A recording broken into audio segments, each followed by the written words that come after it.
everyone. My name's Kevin Huntsperger. I am the creator of my 123 Cents blog on Blogspot.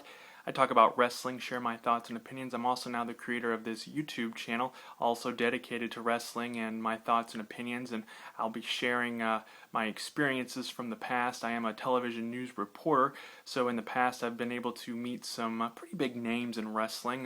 Back in the late 1990s, I started off in the business and actually got to sit down and meet with the Honky Tonk Man. Did an arm wrestling match with him one time for tickets to the Bad Blood pay-per-view event in St. Louis.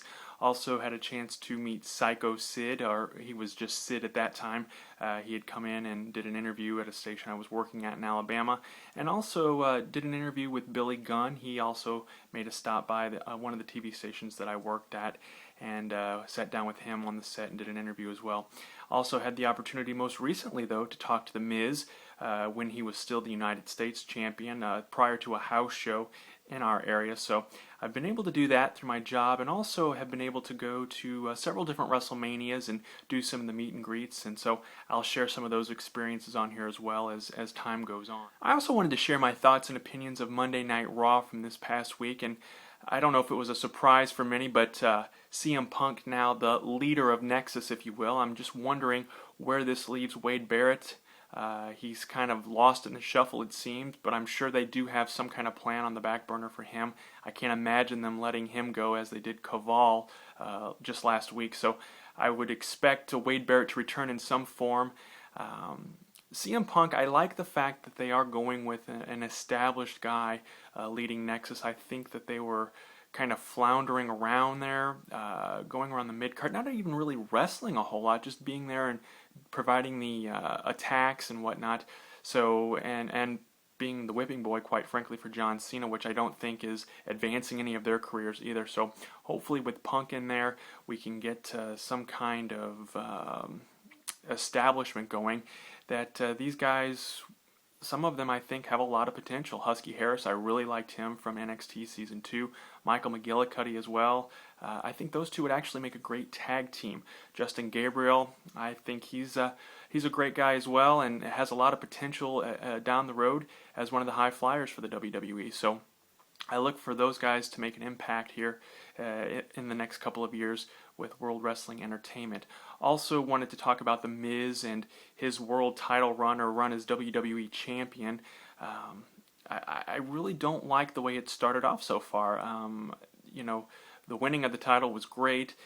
Defending it at tables, ladders, and chairs. If you go back and read some of my previous posts, I'm not a fan of the gimmick title matches. I just never really bought into those, never got into them, especially the table match, because literally all you're doing is throwing your opponent into a table and breaking it. There's not a whole lot of skill involved with that, and I think when you start booking championships like that, you're devaluing the title.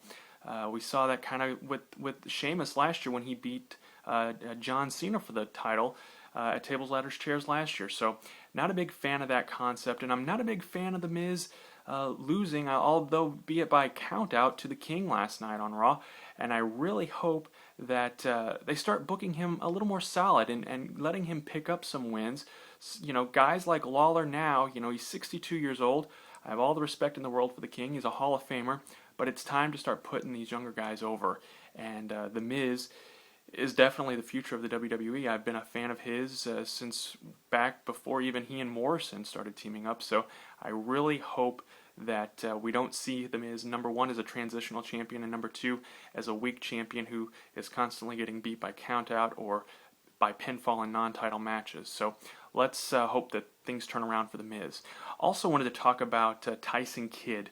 Thought last night when he cut that promo on Daniel Bryan, I thought we were going to actually see something out of Tyson, but turns out that really wasn't the case. When I saw Tyson Kidd lose, I thought, well, maybe they're using him to get Jackson Andrews over as some kind of monster heel, but then when he jumped into the ring and Mark Henry literally took him out too, I was really shocked. So I'm not exactly sure where this is going with Tyson in the future, and I'll get into it later about the tag team division. I really thought it was a mistake in the first place to break him and David Hart Smith up in the first place, but we'll get to that in a future post. Lots of things on my mind that I really want to talk about, but first, I just wanted to get this first initial post out of the way and welcome you all here, and hope that you'll come back and check me out. Thanks!